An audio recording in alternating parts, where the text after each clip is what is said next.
Okay, so today's speaker is Ezra Orlofsky. He's a lecturer at the Zefat Academic College. I was told that you are not working anymore at Migal, you are now at Zefat. And your talk is about targeted removal of sodium with wetlands. So the stage is all yours now, Ezra. Thanks for coming. Yeah, thank you, Udi. Yeah, as you said, I'll just like give you a bit of background about me so that you understand who I am and sort of where I'm coming from, and then we'll get into it. So my PhD was in Ben Gurion. I worked on obviously the treated wastewater versus the regular wastewater. So if you see the purple pipes, right, that's people know in agriculture in Israel, purple pipe means, don't drink from that one. And so we studied different pathogens, microbial pathogens of all kinds. We did virus, bacteria, and protozoa. And we used all these different methods, like using a microscope, but also using qPCR, and as well as for the virus, using going back from RNA and so on. But the fun thing about it was that we decided that it's safe. Surprise.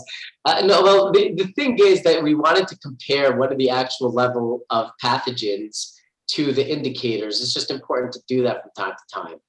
And make sure you're still in the clear, like it still works. Tracking E. coli or fecal indicator bacteria is still justified by what's actually going on, and it certainly is.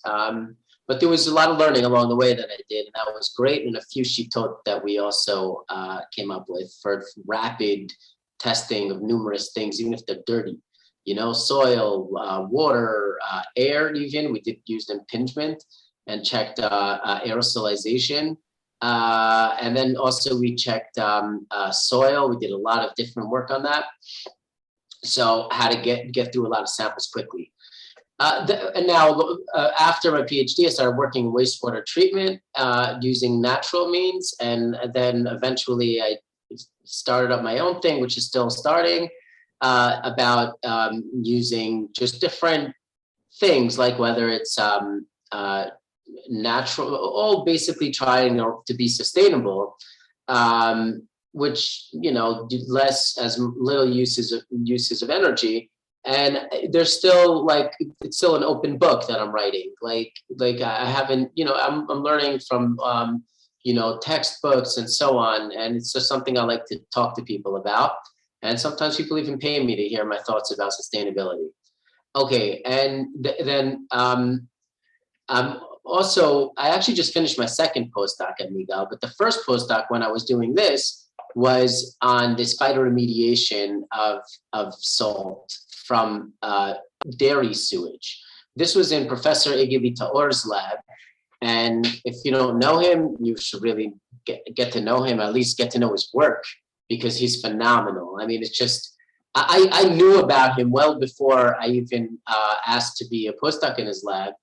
And of course, there's huge names coming out of Ben Gurion, which is how also halophytes are also a big deal in Ben Gurion University. So I learned about it there and continued on the path. I mean, Moshe Sagi, who is famous for the Salicornia stuff on the sea, I used to take materials from his lab all the time, so that was nice. And of course, there's all the work by Shelef and Gideon Oron and all these great names that people in stable care were doing. So I was exposed to all these kind of things, and the idea was that we're going to make very clean water out of sewage.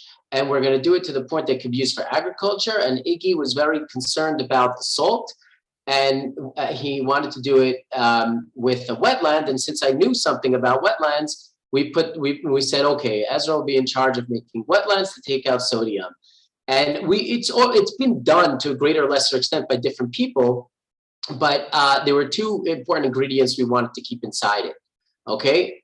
One thing was that we wanted to use zeolite because it's an exciting material. We wanted to see what are the how does it help us or not? And then we also wanted to use different kinds of plants that we gathered from around Israel. And these are all native, these can all be found in Israel. I didn't leave Israel to find it. Sesuvium, which is this one, the first one in the foreground, is a plant that is used for ground cover in saline areas, like let's say in Gedi. So you can go there and see under the trees, Sesuvium is growing. Samar grows just on the banks of the Dead Sea. I have a piece of it sitting outside that I went to pull out of like a rice paddy, you know what I mean? Sorry, a salt paddy. Like you can see it growing out. The next one, I'll show better pictures later on, but there's also, of course, the Pirkan or Sarcocornea, which I found in athlete pools. There's Ukam Hadbeti and Feshcha. And then there was, that was actually Bentayun. And then there's Ukam. Okay, so different kinds of halophytes you can find around Israel. And what we did was, the idea is that for every wetland, basically, you're having a frame, a hydraulic layout, you have fill of different kinds, and you can have macrophytes. Now, you don't need everything to be the same. This is a whole science in and of itself. I was just trying to get it started. Let's get moving. What can we do? And in wetlands, when you have different things you can measure things like how well does the removal relate to different things that you put in, like let's say the flow rate, or let's say the level of interaction or porosity and so on. And you're trying to increase metabolism, you're trying to increase filtration, but there's a lot of processes you could think about in a wetland because there's almost any kind. Now, the fill aspect of it is really interesting. Obviously, we know from chemistry that different things react differently. And you know from biochemistry that not only do they just interact with their environment differently, but they can also break apart. They could also be used as fuel. They could also be used as for sedimenting. Okay, so I'll give you a few examples. If we want to talk about, let's say, phosphorus removal, phosphorus is something that turns into rocks very easily. It's a very soluble material when it gets into contact with a few different things, mainly different cations. So you could take things like triple oxidized iron and aluminum. Of course, those are going to hold on to phosphorus very well. It was also a triple minus. They're like a match made in heaven. And people have been doing this, of course, and making wetlands based on that. And that's what we were trying to do, like deal with like a targeted kind of a fill, right? Now, that's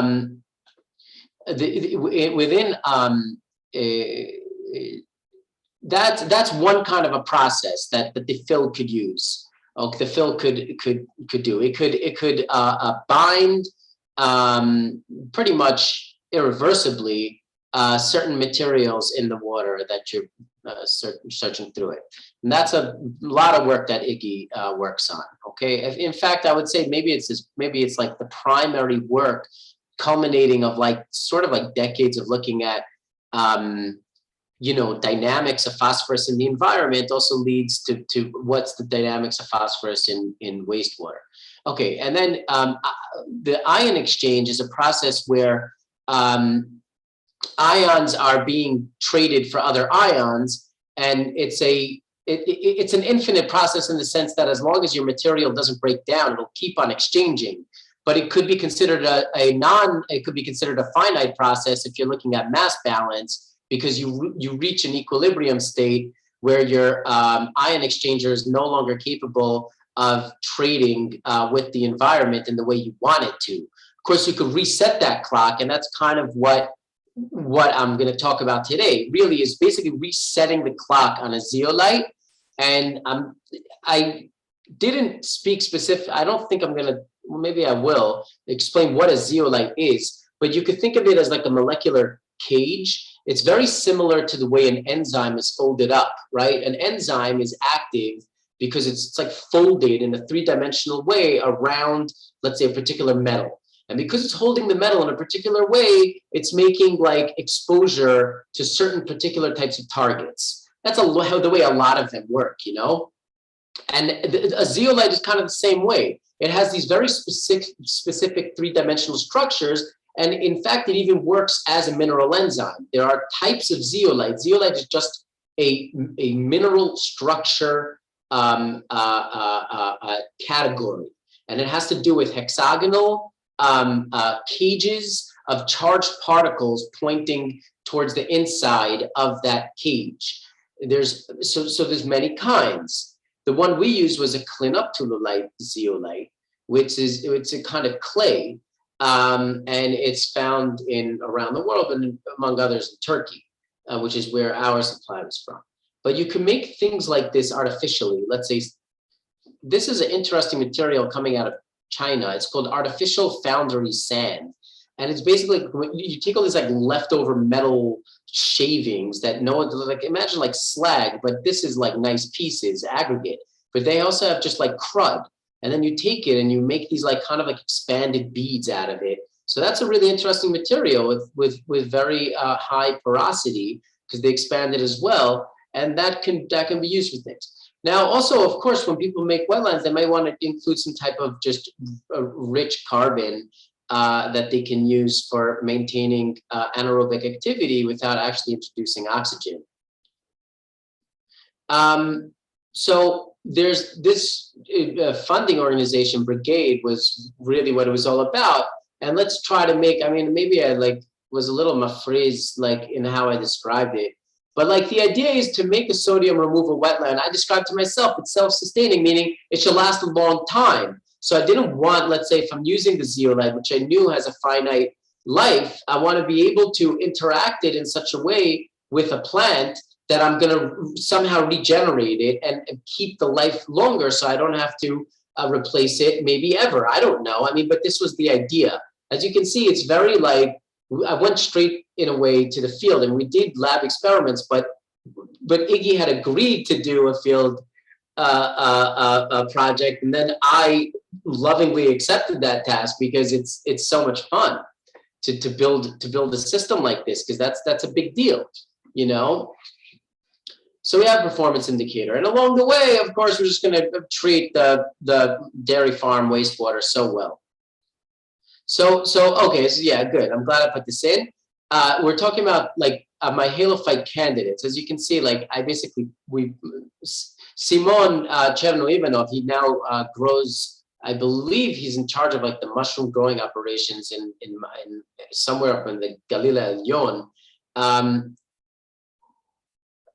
He helped me and we got it in different places. Do you see where we got it from? In Gedi, in Yamamelach, and Atlit, in Yamamelach. So now after we plant it, we look at like how it grows, how well does it grow. As you can see, like this is kind of sparse. Like some of them don't like saturated conditions. That's also important. Like a lot of times, like, yeah, we grew it and this and that. I mean, but you have to like know how well the plant itself is doing, and you have to let it see. I'll tell you one of the things that really I feel wetland science doesn't always take into account when it's dealing with plants. And I need, like, I'm like a baby in this field. Okay, I'm not trying to think, but it's not. But these plants grow on like sort of logarithmic waves, right? Like look at this guy. I don't know if I could zoom in, but okay. So the picture is not all that. I apologize for that. I have better ones.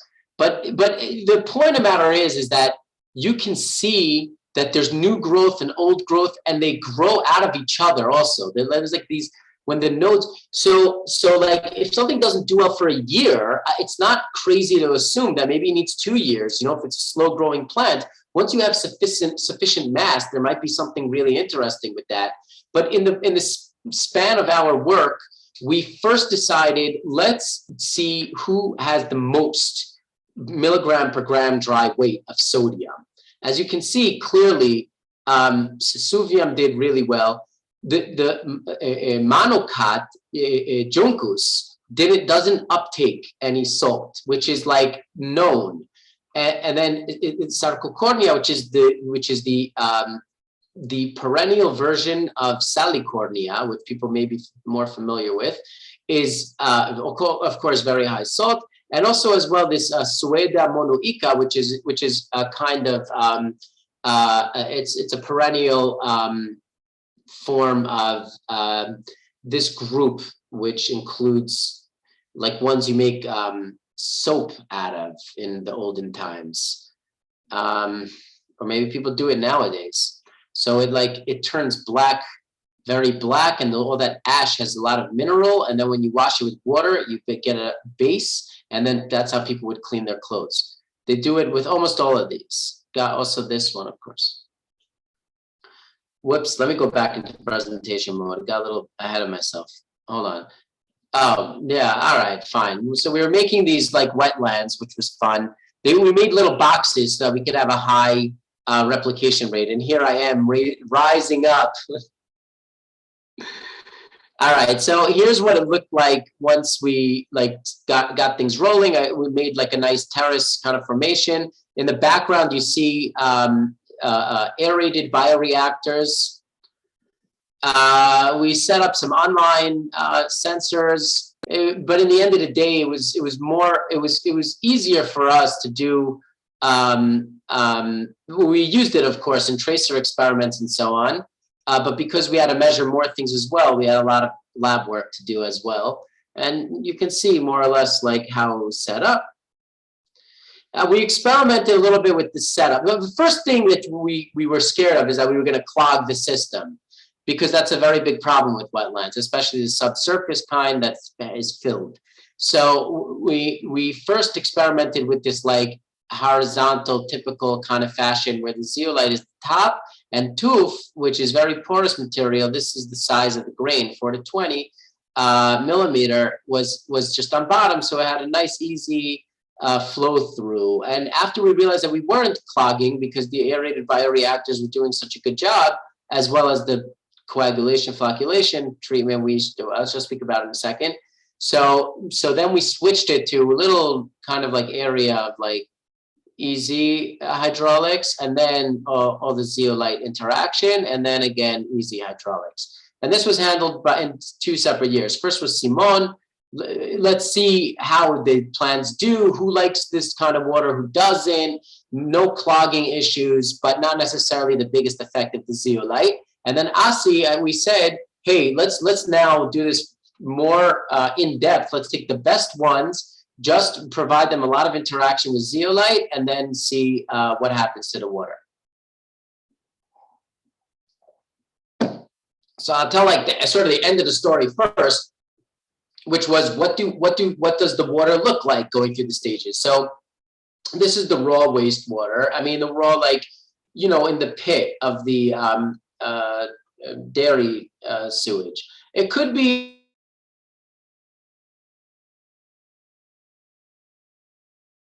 correctly. This picture was taken. Is everything okay? Because I just got a thing that my internet connection is unstable. Does everybody hear me? We didn't hear you for a couple of seconds. Okay, but now you hear me. Yeah, I got a sign that my internet connection was no good. This is how it starts off. And then there's, after this, nanocomposite, which is a material invented by Giora Ritvo. It takes all the, this is 15 minutes afterwards. You remove TSS, even to a level you could just send it to the drain right now. Because the main problem with dairy wastewater, obviously, is COD and TSS. Once you get TSS settled, you pretty much got COD settled too. Even though maybe according to like the most mahmir tekken, you do also need biological, oxidation in this case. But really, most dairy farmers would be perfectly fine with settling for this stage. This, by the way, is used commercially in, let's say, packaging plants where you want to reuse the same volume over and over and over because it's silly to switch the water, but you have these like annoying particles in the water and they're not settling. So you mix in a little bit of this material, this nanocomposite material, and just drags everything to the floor. I mean, it can remove 99.99. Right? So should I get into it for a second? Let me just see if I didn't talk about. Okay, it's not my work, so I don't want to spend a lot of time on it, but it might interest people to know that the organic material in dairy farm is colloidal, a lot of it. And colloids, they don't really settle. They're kind of like Brownian motion force particles, right? So even if you put it into a sedimentation tank, a lot of it won't fall. So what you need is two things. Number one, you need to form flocks of bigger material. And number two, you have to increase the density of these flocks so that they'll fall out. I mean, you could do other ways, but just if you want to use a sedimentation route, I mean, that's the basic thing you have to do. Now, the problem is that they won't form flocks because they repel each other.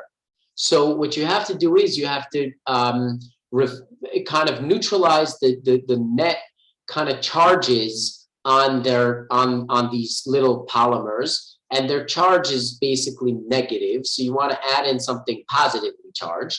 And once you've done something that's positively charged, they're going to form flocks. And if that positively charged material has a nucleus of a clay, which clay particles are heavy, then all of a sudden you get this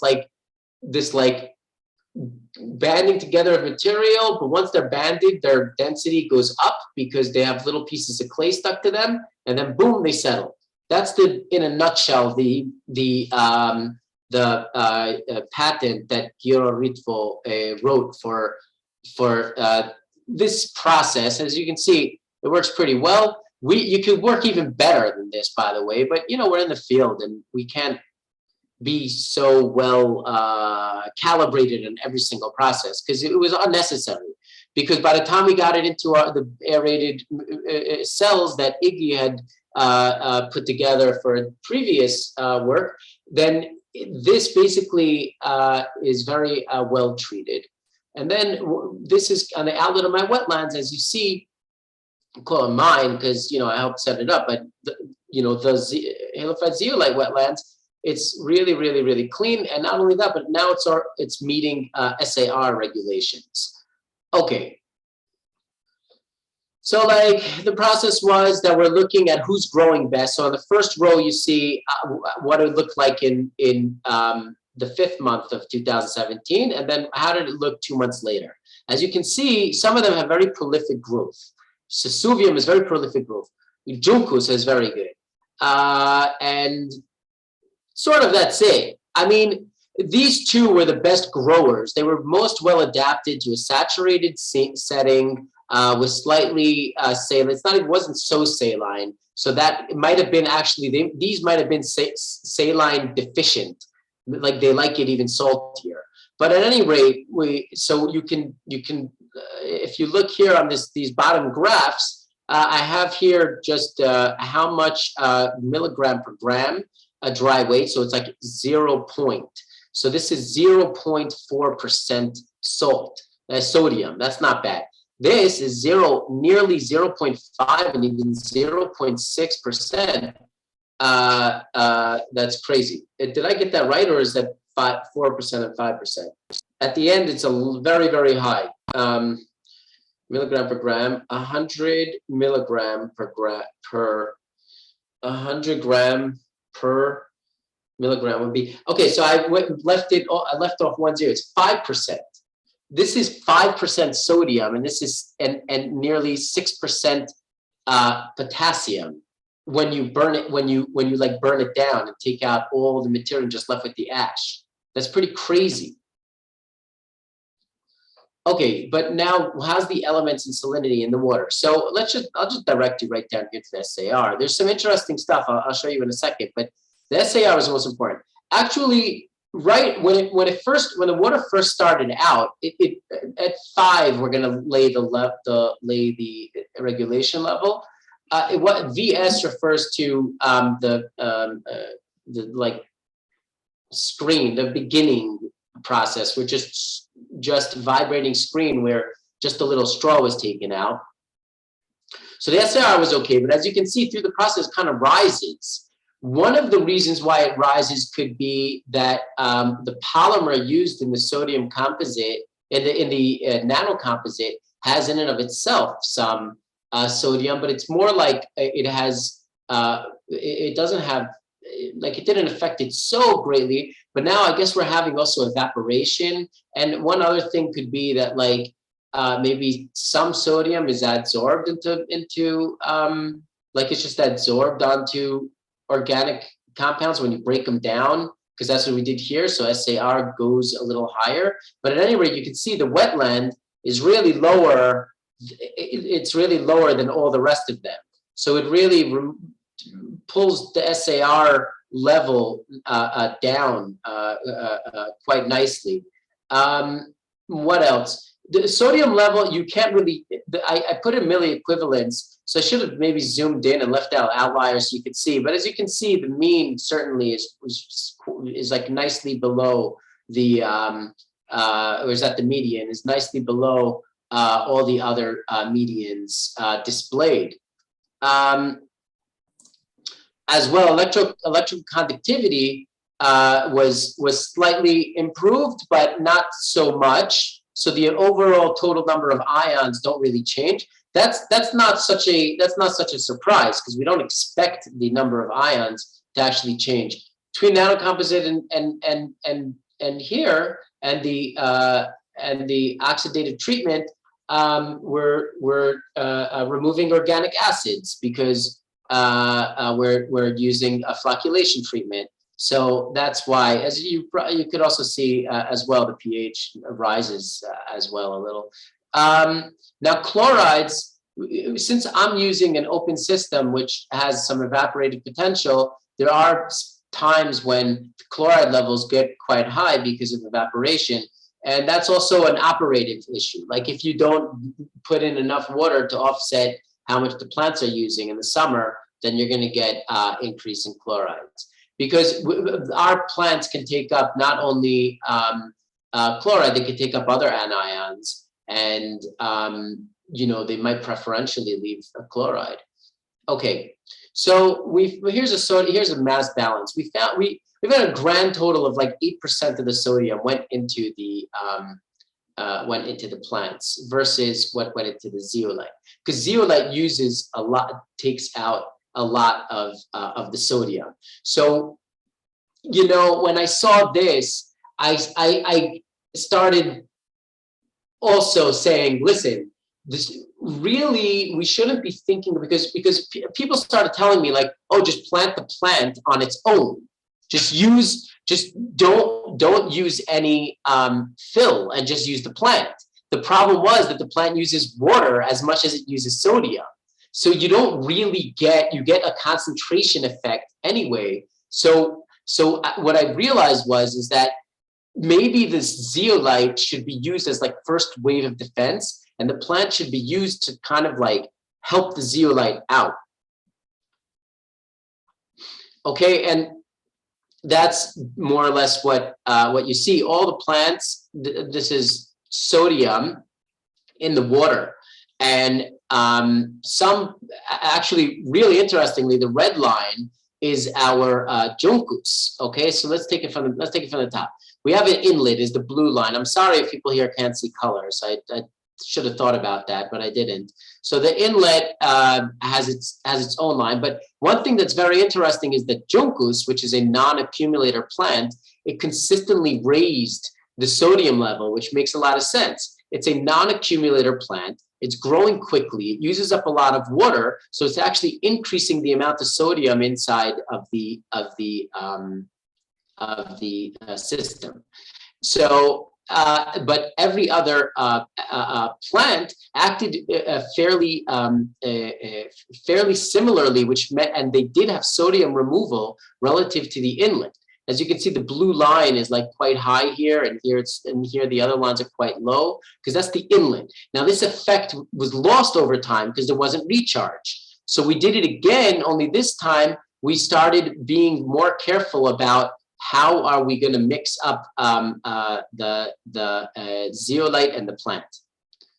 So when I did that, what came out was that if I have zeolite with planted material, here I have two lines, a blue line and a red line. The red line is an unplanted wetland, and the blue line is the planted wetland that I used just as Suvium on. But really, Asi did all this work, and what happened is that the amount of sodium absorbed to the zeolite was significantly lower than, I mean, depending on how you call this could even be twofold lower, depending, not exactly twofold, maybe like 40% less. It's a really nice difference that that emerged from it. And not only that, but the amount of calcium still adsorbs. So you could say, okay, no problem. It just lost overall ability to hold ions. Nope, that's not true. The cation exchange capacity stayed very well the same. But we did find a greater abundance of calcium in the zeolite of the wetland that was planted versus the wetland that was unplanted. And it's pretty clear to me that what's happening is that the plant is selectively absorbing sodium back off the zeolite, and therefore the zeolite is capable of maintaining its exchange abilities for longer. And that was really the goal. That was the goal. And so I told Asi, let's just make sure that even though we know that from the ESP it should be true that if I take just saline water, I take out the zeolite from the wetland and bring it into the lab, and then I use batch experiments where I take water of different SAR values and I mix it up together with the zeolite. And then I should be able to see a lower SAR from the zeolite that interacted with the water of the saline water, and we definitely saw that. Okay, the planted zeolite. Let's say, I'll just direct your attention to where the milliequivalent per liter of sodium was 10.5. What you find is that the SAR of the unplanted was much higher, between 7 to 10 really, whereas this was between 4.5 to 6. It was 5 to 6. So it had a very nice effect, and that showed basically that I shouldn't really think of this as a wetland, but maybe as like a trickle filter of zeolite followed by recharge of zeolite. And the cool thing is that these plants are capable of living in extremely high salinity. Like, we're talking Dead Sea salinity, even not maybe totally, but like you go around Brechot Atlit, that's some seriously saline water. That's where they're evaporating off the Mediterranean Sea and making salt. So you could, I measured EC of I believe definitely over 90 millisiemens, but at one point I think it was even 120 when I sampled some of these plants in the city in the natural setting. So you could imagine, let's say you took a very constant, I'm just saying that the biological recharge of the sodium could be accomplished with different engineering that I did, but it still worked. You could think about, okay, but here's the concept. If you really, there's all types of active matrices. There's the P sorbents, there's ion exchange, but there's many other things as well. Like I showed in the beginning, each one, metals, and there's organic interactions that are different than mineral interactions, because it won't be ion exchange, but it would be, what they call the London forces or the van der Waals forces. Those are all different things that you could play with and see which plants interact well with that substrate. And if you give it the appropriate conditions, you may be able to recharge many kinds of active matrices, so that you're not ending up with just an endpoint that you're going to have to just remove everything.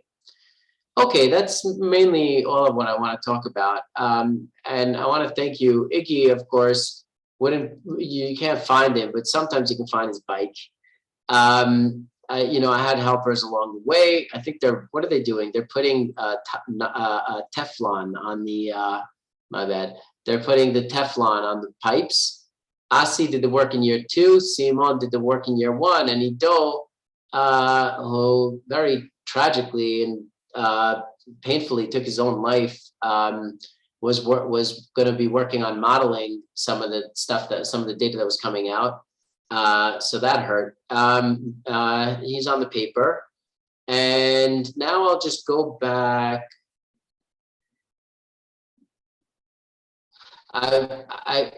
There's something I wanted to put, which I realized that I left out because it would help you with the whole picture, is this one.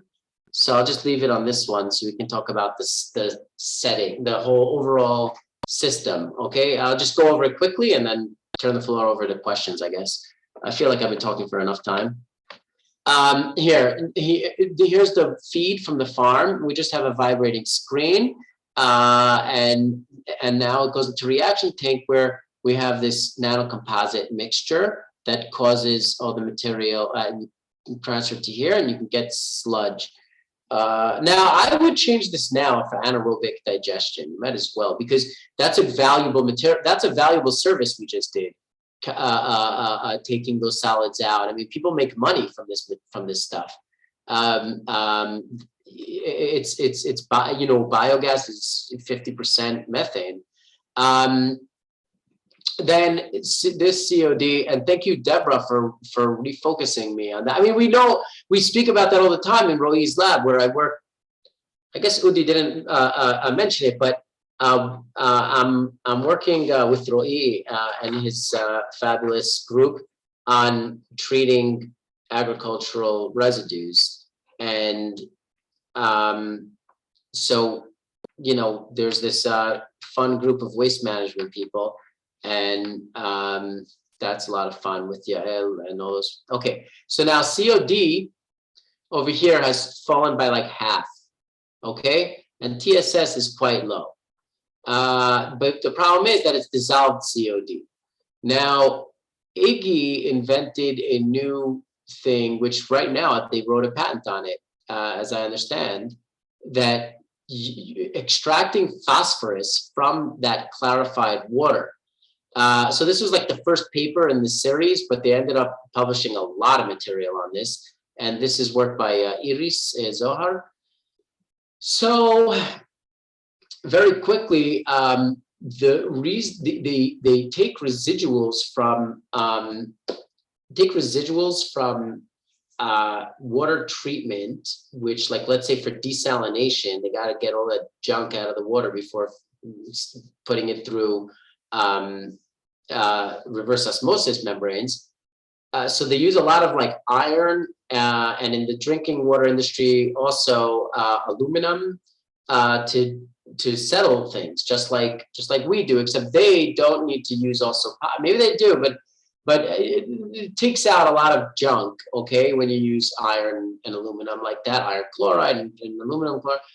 And then that could be reused, actually, that sludge. But there's actually some really cool chemistry here, because iron oxide, which is what interacts with the and aluminum oxide that interacts with phosphorus, is really strong bond that basically takes out the P irreversibly, mostly irreversibly. It's like hundreds of years before you can get it back out by any normal process.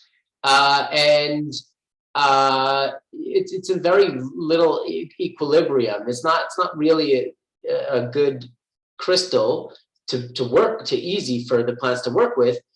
But it turns out when you had enough organic matter and like calcium around it, it kind of like weakens that interaction, and then therefore you could now use it as fertilizer, which is like a big deal, because people taking out phosphorus, they just go, they're like, okay, let's use that.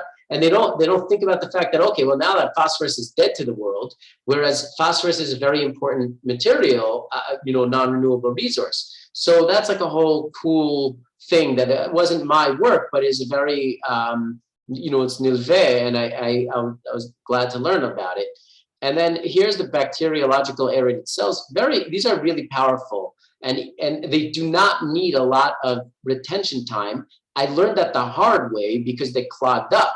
But they still worked. So I didn't care. Like, I mean, I care, obviously I want everything to be very, very smooth. But in the meantime, even if the water is only flowing over the top and it's still clean when it comes out, I don't feel like a very successful a hydraulic manager, but engineer, yes. And the engineering works and it's done and it's clean. So the HRT lowered, we originally had a higher hydraulic retention time, but then it lowered itself, and that's all, that was all we needed, which was great. Now, obviously this does a further boost to the COD and TSS, but now nitrogen is all nitrate, which is much better, and it's lower by a lot. The P highest value was 7. It was even less because a lot of it just ends up in here. We didn't do P extraction for our particular work. This is just something that's in the flow train. It's something that can be done, and something that was proven to be done. And then we use the Helifaz a little bit. Okay, I hope that leaves enough time and interest for questions. Thanks, Ezra. Yeah. Nice presentation. Questions from the audience? Yeah, I have a question. First, Who's talking? Hi, Daniel Kurtzman. Thank you. Very nice talk and cute treatment plan for the dairy farm. First question, what's the sodium concentration of the inlet of the dairy wastewater? It was up to like, maybe got up to a little over 300 milligrams per liter. It wasn't particularly saline, but it was had enough to play with. We saw a difference. Oh, okay, and another more general question. What do you do with the plants? Like the sodium is in the plants. Now, if you just, so what do you do with them? If you just bury them, it's back to earth. So what's the idea? Yeah. Let's see, over here. We looked into a few things. The main plant that we decided to focus on after a while was this Suvium, because it grew the best and has like 15% protein or some like very high protein content. And we didn't have a perfect answer for it. But it could definitely be used for fodder and grazing, that kind of a thing. For more like in Israel, I don't think necessarily the farmers will start feeding their animals Suvium because it had a higher than desired ash content. It was 30% ash. I mean, it's all mineral. It's like an organic mineral, right? Mm-hmm. So they did it. So Ro'i, who was the different Ro'i, who was the manager of that farm, he said it could work for agalim, and he wanted to check the fermentation, what happens to it after it ferments. So we stuck some in a garbage bag or whatever, and left it out in the sun. But at the end of the day, it just started smelling. We just checked it. But the thing is that yes, it could be used definitely as a fodder, as very high protein. And good fat content in the seeds, but between that and finding a wholesale use for it, I'm not 100% sure that we did what we did, that we did the right thing. One other thing we looked into was metabolites, because there is a lot of interesting metabolites, and it turns out to be I don't know, commercially viable, but it's definitely on the numbers in terms of vitamin E and one other metabolite named some emollient material like similar to lanolin. It's a ectosteroid. That's it, ectosteroid. Okay, it's a insect steroid made by plants. So it's not the emollient thing. Insect steroid, it turns out it's a very good source of that. And we try to make a whole case on it, and we actually did analysis, and it's an interesting avenue, but hasn't been brought further than like gathering some data, and hopefully, if we, we'll publish on it too. Okay, thank you. Sure. Where are you from, by the way? I'm local here in Volcanic. Your name is familiar to me. I probably have run into some of your work. I just don't remember which ones. Do you work on the avocado? Is that you? No, I'm a water expert, hydrologist. Okay. So what do you think of the hydrology? Udi, may I ask, Udi? Okay. Ezra? Yeah, I'm listening. Okay. Who's talking? Okay, thank you. Actually, local Danny, he had stolen my question about what you're doing with these plants. I really wanted to ask. I have two others. One is actually a small one. The plants are sucking sodium, so they have to accept somehow also counter ions.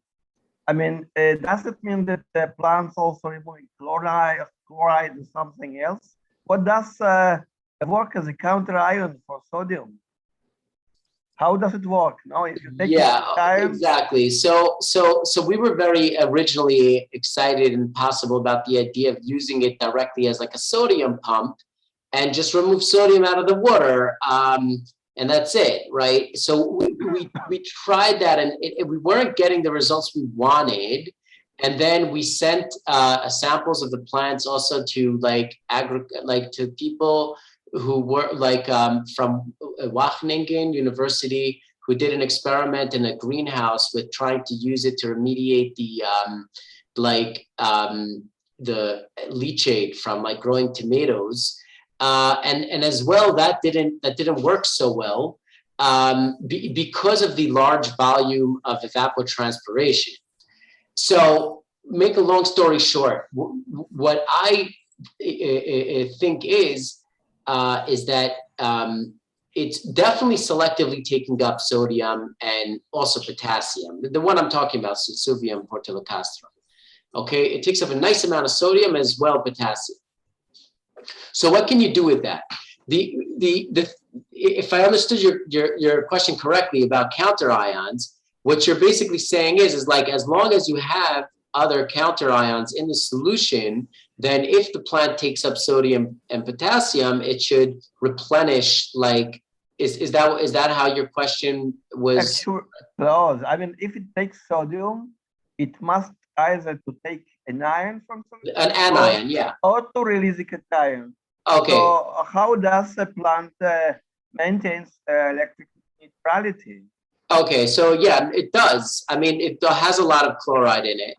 It has a lot of chloride, but there's more chloride in the water than necessary to balance just sodium.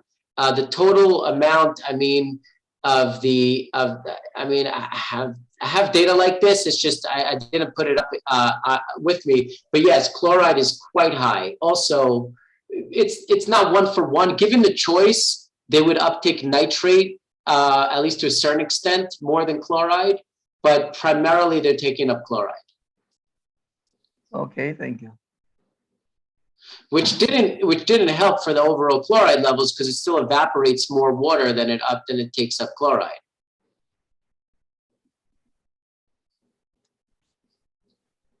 Ezra, you have a question in the chat box. Oh. How much protein in seeds? How much seed? Here, I'm reading it. How much protein in seeds? How much seeds weigh per kilogram in Susuvium? And for silage, we also want lower indigestible fiber. Any data? Yes, there's a lot of data on this plant because especially, which was really why Iggy was adamant that we include it in our kind of mini review of halophytes that we did first. There's there's a group from Spain and South America that started growing this on the sea, and then did a lot of work on like all the different nutritional profile of it. We also did one. We have a test report from ones we grew here in Israel on the dairy farm effluent. So I could share that with whoever wants it. When I'll find it and share it. I don't want to start digging around now in the middle of the presentation, but I'm pretty sure I could find it. Roy Dura, that's who it was. He was the Menahel of the Refet in Kfar Blum, and I sent it through him to the dairy organization or something. He said they did it. So I have that information, but not available on the back of my hand. Sorry. Any other question? I see one more question. How rapidly does it grow? Oh yeah, that I know. It was 4 tons per meter per month, I believe. I have the growth rate somewhere. I have to find it in Asi's thesis or Simon's, but yeah, it was a lot. We calculated like many tons per dunam, like 40 tons per dunam per year. I'm sorry if I'm throwing out weird, but it's rapid. It's rapid. I'm sorry if I'm throwing out random numbers. Okay, I'll get that to you. Right. So it was per dunam. Okay, it was tons per dunam calculated from grams per meter or something like that. Because in here we have 2.6 square meters or 2.4 square meters, and then we just calculate what it is. It's a perennial plant, okay? So you don't need to replant it, and it'll just keep growing. It's a very nicely hardy plant. It's hardy also, even though it was growing in saturated conditions, it will also grow very well in dry conditions, and it'll colonize sand dunes if there's like a little water around, and it can make these long trailers that can reroot. So, and harvesting is practically all year round. I mean, it grows best during the sunny months, and during the winter, it kind of gets a little cold bruised, like purplish, but it holds on.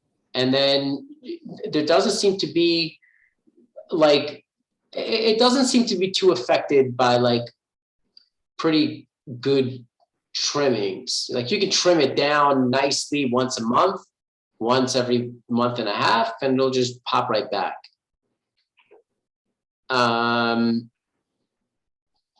So that was, I hope I answered some questions. Thank you, by the way, asking great questions from my friend over here. I guess he's Josh Klein.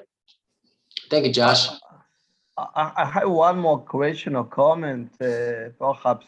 There were studies when people used plants for phytoremediation to concentrate iron. When iron was concentrated up to 10–15%, then plants were burnt and reduced in atmosphere. That was a way to create iron nanoparticles.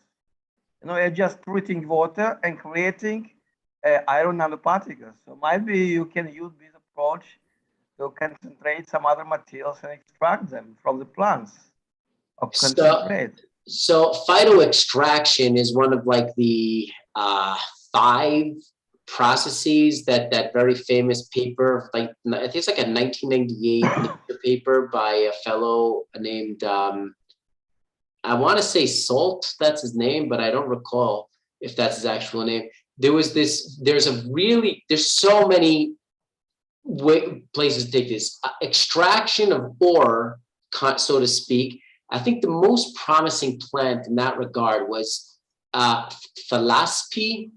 It's like this plant that grows around the mines, and they found like you said, like 10 to 50,000 milligrams per. It was like, you know, I mean, you're dealing with like in between 10 to almost 50% of what was left of the dry matter was metal. It's insane. Thalaspi is the type of plant. Also, it's well known that all the like allium ones are pretty good accumulators. But yeah. בסדר, ראיתי שאתה כתבת... May I ask a question? Phyto extraction, we were meaning to say it was a kederach agav. It is true that this will accumulate metals, I believe, of many kinds, not just sodium. Many of these halophytes, what they're struggling to do is maintain osmotic potential. So these like, you know, doomsday plants, which is what they are. They're like growing on the sulfur pits of hell. They gather up many kinds of ions, and it would be very exciting to know which ones may be accumulators. Like I said, the ones that were used for soap making in olden days, you know, like borit and these other ones, those are all taking metals. I mean, they're earth metals, right? The alkali and so on, but that's what it's doing. So as like an environmental procedure, certainly if you can get any sort of plant growing anywhere, it's sort of transforming its environment to a greater or lesser extent. If it's a monocot, you know, it may be oxidizing the root zone, which is well known for Spartina. It's a plant that they found very strongly oxidized metals only around the root zone of this plant. So like if it grows and you have a metal that is dangerous in the reduced form, and you want to oxidize it, that would be a good thing to use. There's only one metal that's not like that, right? I think it's cadmium, right? Cadmium is the opposite of almost all the other metals. If you oxidize them, they become less and less dangerous. But is it cadmium or chromium that has the 6+? I confused those two. And if I recall correctly, the 6+ version is the more dangerous. But So you're talking about chromium. What? You are talking about chromium. Chromium. And did I get it right? Chromate. Did I get it right? Chromate is toxic. And what's its oxidation level? 6+. It is a 6+, but it is a part of the chromate and iron. And then, so the only that I remember that if only that one you really need to reduce. That's right, because chrom-3 is not toxic. Yeah, but almost every other metal, if you oxidize it, you make it less toxic.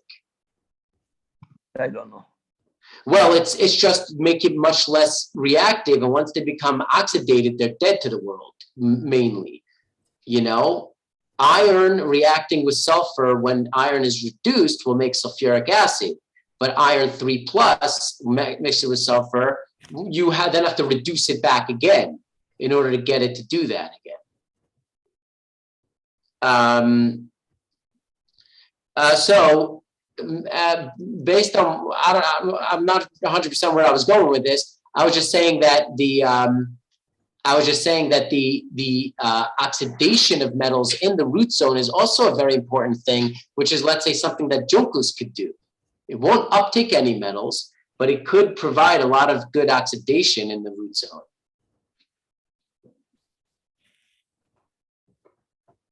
We had one more quick question, maybe?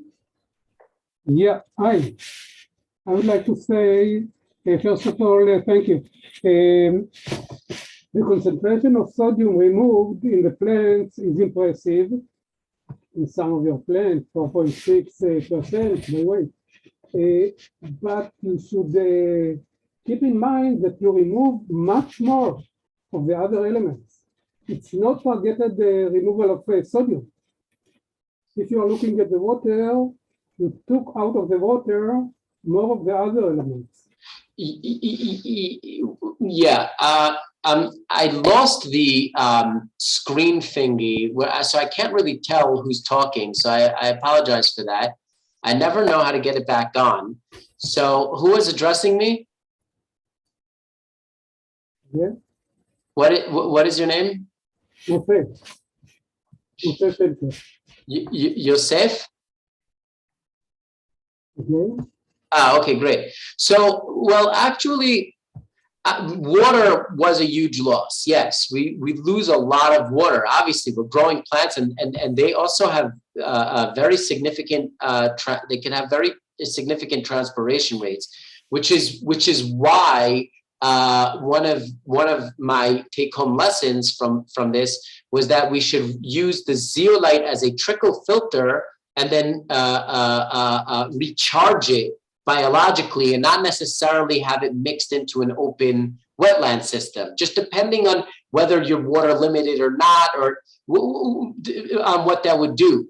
But in terms of other dissolved elements, I think look, there was a limit to what we could test, but from my at least in terms of exchangeables, sodium and potassium were the most desirable were the most desirable cations for the majority of the halophytes, not necessarily for inula, which is now called something else in Latin, but I don't know it. But it's it has higher calcium, so this is not good. Let's say, like this would reverse my SAR trend that I want.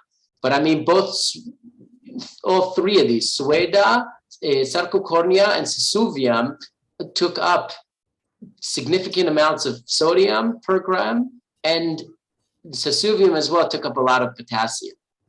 This bottom line is a result of like a lot of like different. It's like throughout the year, and we pooled it. I mean, this might be like an N of like maybe like 12 or 16. You know, there's like a few points that we put into this.